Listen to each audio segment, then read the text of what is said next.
टमाटर की चटनी।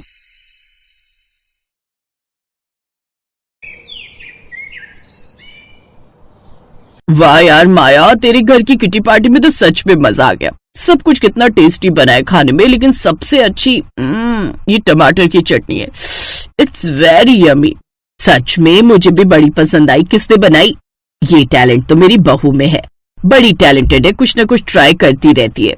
सच में कनिका, टैलेंट तो है। माया, अपनी बहू से कहकर थोड़ी चटनी मेरे घर के लिए भी पैक करवा दे।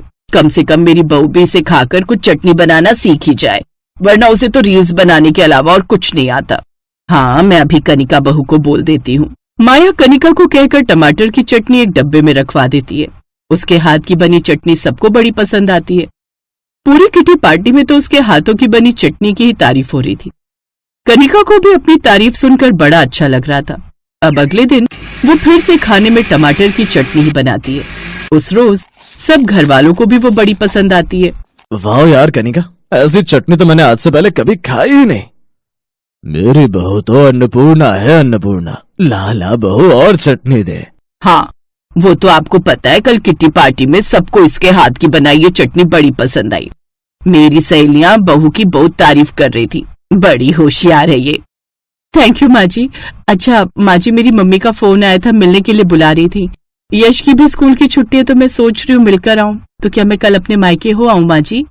लड़की बड़ी किस्मत वाली होती है, क्योंकि उसके एक नहीं दो घर होते हैं। तो तू चली जाना, लेकिन 2 दिन में वापस आ जाना। अपनी सास की परमिशन मिलते ही कनिका खुश हो जाती है।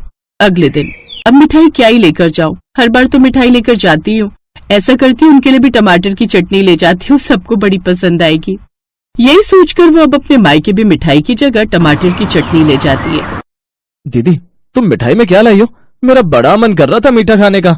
इस बार मैं खाने में खट्टी मीठी चटनी लेकर आई हूँ। दीदी यार, चटनी लेकर कौन मायके आता है? कम से कम आधा किलो मिठाई का डब्बा ही ले आती। चुप कर पेटू, पहले से खाकर देखना फिर बताना। ये तेरी मिठाई से भी टेस्टी होगी। वो सब खाने के साथ अब वो टमाटर की चटनी खाने बैठते हैं तो सबको बड़ी पसंद आती है और वो सभी कनिका की खूब तारीफ करते हैं। और हर जगह से तारीफ पाकर कनिका को यही लगता है कि टमाटर से अच्छा तो कुछ खाने के लिए है ही नहीं। इसलिए मायके से लौटने के साथ ही अब वो हर रोज अपने ससुराल में टमाटर की चटनी बनाने लगी। कनिका, खाना लगा दो यार, जोरों की भूख लगी है। आज ऑफिस में भी लंच नहीं कर पाया, काम ही इतना था। खाना तैयार है, आप जल्दी से चेंज करके डाइनिंग टेबल पर आ जाइए। कुछ देर बाद जैसे ही रौनक और सभी घर वाले डाइनिंग टेबल पर बैठकर खाना खाते हैं, लेकिन टमाटर की चटनी देख सास झट से बोल पड़ती है।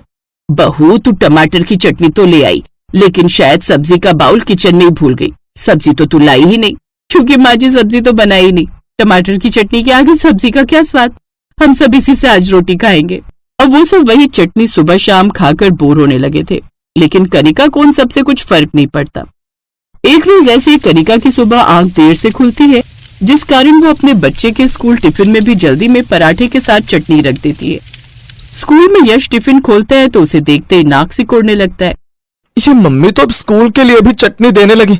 घर में तो इस चटनी को झेलो ही झेलो, लेकिन साथ में अब स्कूल में भी ये चटनी खाओ। उधर रौनक का भी यही हाल था।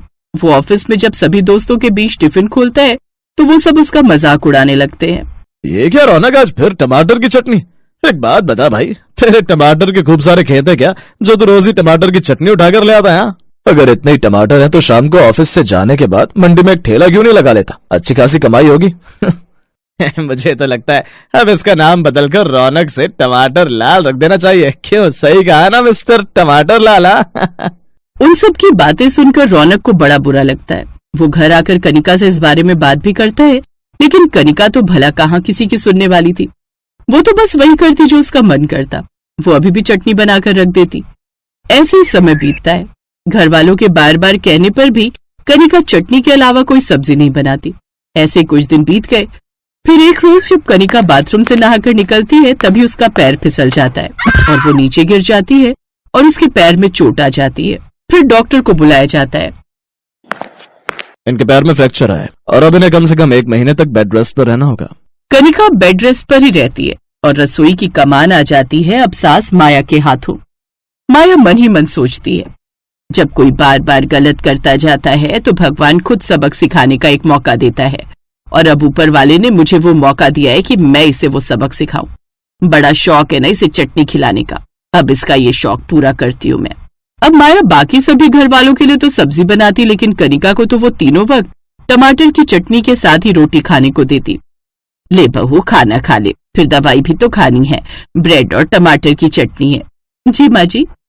फिर दिन के समय ले बहू थोड़ा पुलाव बनाए और साथ में टमाटर की चटनी। सास तीनों वक्त बहू को बिस्तर पर खाना दे जाती, खुद तो बाहर सब बैठकर सब्जी खा लेते, लेकिन कनिका को मिलती तो बस टमाटर की चटनी। ऐसी ही रात के समय बहू खाना खा ले, क्या बनाया माँ जी? तेरी फेवरेट टमाटर की चटनी और रोटी। खाना देकर सास कमरे से चली जाती है और बिस्तर पर बैठी कनिका मन ही मन सोचती है, हे भगवान, आज फिर टमाटर की चटनी। इतनी चटनी खाकर कहीं मेरी चटनी ना बन जाए। अब कहीं ना कहीं वो खुद ही वो चटनी खा खाकर बोर हो गई थी और हार थक कर एक दिन उसने कहा, माँ जी फिर से टमाटर की चटनी? नहीं माँ जी, रहम कीजिए मुझ पर, अब तो मुझे कोई सब्जी खाने को दे दीजिए। पिछले 20 दिन से लगातार सुबह शाम में यही खा रही हूँ, अब मैं थक चुकी हूँ इसे खा खा कर। यही तो बहू हम भी तुझे समझाना चाहते थे, हम कितने दिनों से ये चटनी खाकर थक चुके थे। बहू कोई भी चीज है वो एक सीमा तक ही ठीक लगती है, अगर उसकी अति हो जाती है ना तो वो अच्छी चीज भी बेकार लगने लगती है। अब कनिका को अपनी गलती का एहसास होने लगता है और वो सबसे माफी मांगती है, मुझे माफ कर दो माँ जी, अब मुझे समझ आ गया कि कोई भी चीज एक हद तक ही अच्छी लगती है, इसलिए अब मैं टमाटर की चटनी तो बनाऊंगी लेकिन हफ्ते में बस एक बार, बाकी दिन हम सब्जी खाया करेंगे। ये सुनकर सभी घर वाले खुश हो गए कि देर से ही सही लेकिन कम से कम उसके दिमाग में ये बात आई तो सही। अब कनिका हर रोज अलग अलग तरह की सब्जियां खाने में बनाती। एक ही जैसी चीज रोज परोसने से स्वाद भी बोझ बन जाता है। बदलाव जितना जरूरी जिंदगी में है उतना ही जरूरी थाली में भी है, इसलिए हर रोज कुछ अलग बनाइए और अपने परिवार को खिलाइए, क्योंकि एक गृहिणी अपने परिवार को खाने के साथ साथ अपना प्यार भी परोसती है।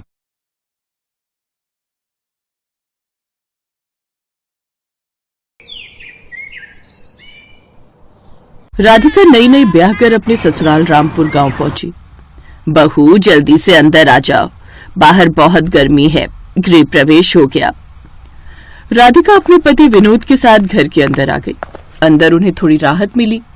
बहू थोड़ी देर आराम कर लो, शाम को तेरी मुंह दिखाई है और वो सब तेरे हाथ का ही खाना खाएंगी, पहली रसोई की रस्म भी हो जाएगी। शाम को राधिका किचन में जाकर खाना बनाने लगी। इधर उसकी सास और ननद पायल के साथ मोहल्ले की औरतें बैठी थी।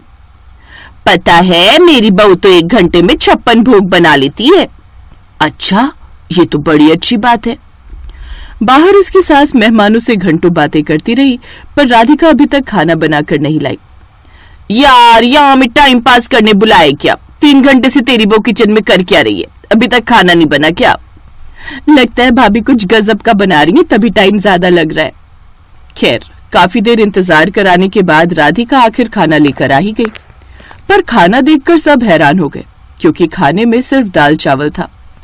अरे बहू, 3 घंटे में तू सिर्फ इतना सा दाल चावल ही बना पाई, इतनी देर से क्या कर रही थी किचन में? सासू माँ, पहले मैंने दाल भिगोने के लिए रख दी, 20 मिनट बाद जब दाल भीग गई तब मुझे याद आया कि तड़का लगाने के लिए प्याज, धनिया और टमाटर काटना तो भूल ही गई। फिर मैंने प्याज, टमाटर और धनिया काटा। उसके बाद मैंने गैस जलाई, कढ़ाई में तेल डाला, पर उसमें प्याज डाल दिया। तभी अचानक याद आया कि अभी तो दाल पकी ही नहीं, फिर तड़का किसका लगाने जा रही हूँ। फिर मैंने दाल पकाई, उसके बाद तड़का मारा। ये सब करने के बाद किचन में सारा सामान बिखरा पड़ा था, बहुत गंदगी थी, तो मैंने किचन साफ किया।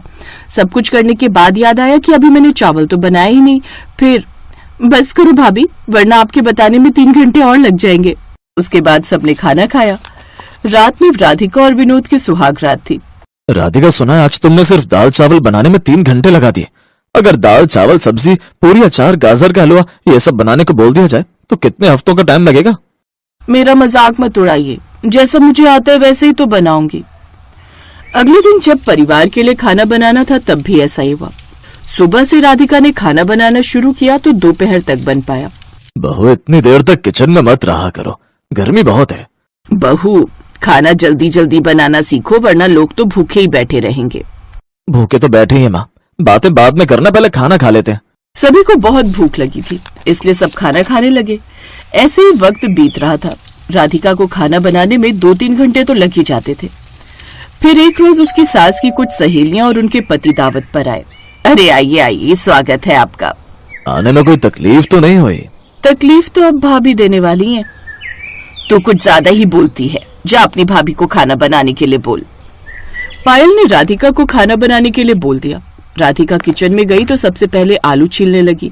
आलू छीलने के बाद उसने गैस जलाकर उस पर कढ़ाई चढ़ा दी और उसमें तेल डाल दिया। हे भगवान, मैंने प्याज और लहसुन तो काटा ही नहीं। फिर प्याज और लहसुन काटने लगी। उसके बाद उसने सब्जी पकने को रख दी और चुपचाप खड़ी हो गई। सब्जी पक जाने के बाद इसके बाद पूरी बनाओ या रोटी? मेहमान आए तो पूरी ही सही रहेगी। ऐसा करते करते 2 घंटे से ज्यादा बीत गए। बाहर उसकी सहेलियां गुस्सा करने लगी। अरे चलो भाग्यवान, इतनी देर में तो हम लोग 4 दावत निपटा देते। सही कह रहे हो, लगता है इन लोगों ने सिर्फ टाइम पास करने के लिए बुलाया था। अरे बैठिए, बस खाना तैयार ही हो गया है। हमें बहुत लेट हो गया, दूसरी जगह भी जाना है। दोबारा दावत पर बुलाना तो किसी रेस्टोरेंट में बुलाना, घर पर नहीं। इतना बोलकर सारे मेहमान चले गए। तुम जाकर बहू को देखो। हाँ माँ, तब तक मैं सर अपने दोस्त से मिलकर आता हूँ नुक्कड़ पे। उसकी सास किचन में गई तो देखा सारा सामान इधर उधर बिखरा पड़ा था। बहू, तेरी वजह से आज हमारे मेहमान नाराज होकर लौट गए। तू आज दोबारा मेरे सामने खाना बना। देखती हूँ तू आखिर खाना बनाती कैसे है कि 3-4 घंटे लग जाते हैं। ठीक है सासू माँ।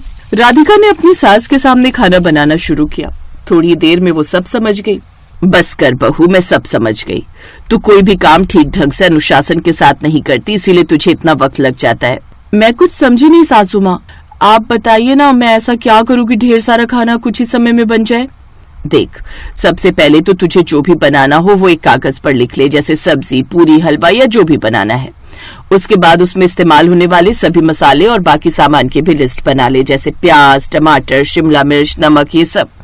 और लास्ट में ये जरूर लिखना कि किस काम के बाद कौन सा काम करना है। फिर पढ़ पढ़ के एक एक लाइन से सारे काम करती जा। कुछ दिनों बाद जब ये सब आदत में आ जाएगा तो लिखने की जरूरत नहीं पड़ेगी। वाह सासू माँ, इससे काम तो बहुत आसान हो जाएगा। अगले दिन से ही उसने ऐसा करना शुरू कर दिया। अब वो 4 घंटे का काम 2 घंटे में करने लगी। करीब 1 हफ्ते तक ऐसा करने के बाद, बहू आज तू बनाएगी शाही पनीर, पुलाव और पूरी। ठीक है सासू माँ।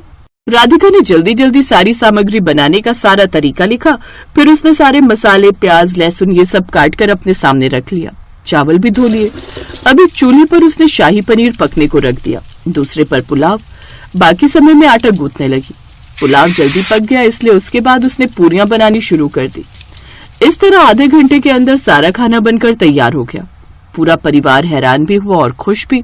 माँ, आपने तो कमाल करवा दी अपनी बहू से। मैंने तो सिर्फ तरीका बताया, मेहनत तो इसने खुद की है। शाबाश बहू। थैंक यू सासू माँ।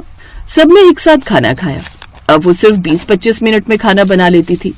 ऐसे ही सब कुछ अच्छा चल रहा था। एक रोज उसकी सास के पेट में दर्द इतना उठा कि अस्पताल में भर्ती करना पड़ा।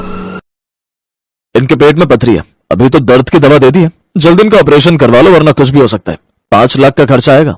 खैर, विनोद अपनी माँ को घर तो ले आया, पर माँ के ऑपरेशन को लेकर परेशान था। आप परेशान मत हो, कहीं न कहीं से पैसों का इंतजाम हो जाएगा। अगले दिन मोहल्ले में भीड़ लग गई। राधिका, विनोद और पायल भी वहाँ पहुँच गए।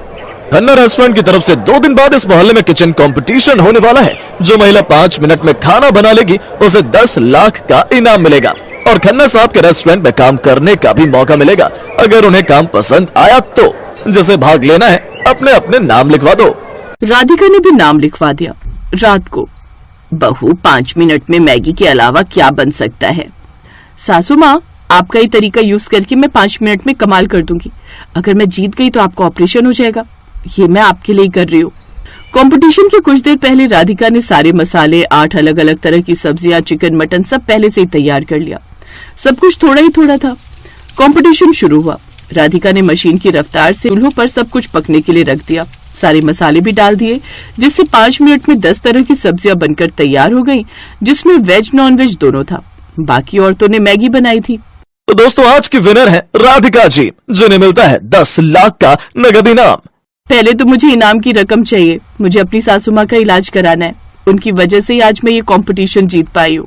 राधिका को 10 लाख रुपए मिले, जिससे उसने अपनी सास का ऑपरेशन करवाया।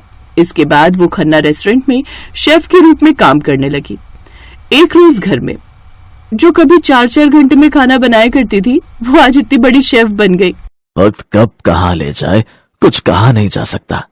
सही कहा पिताजी, इन सब का क्रेडिट सासू माँ को जाता है। उस दिन के बाद सब एक साथ खुशी खुशी रहने लगे।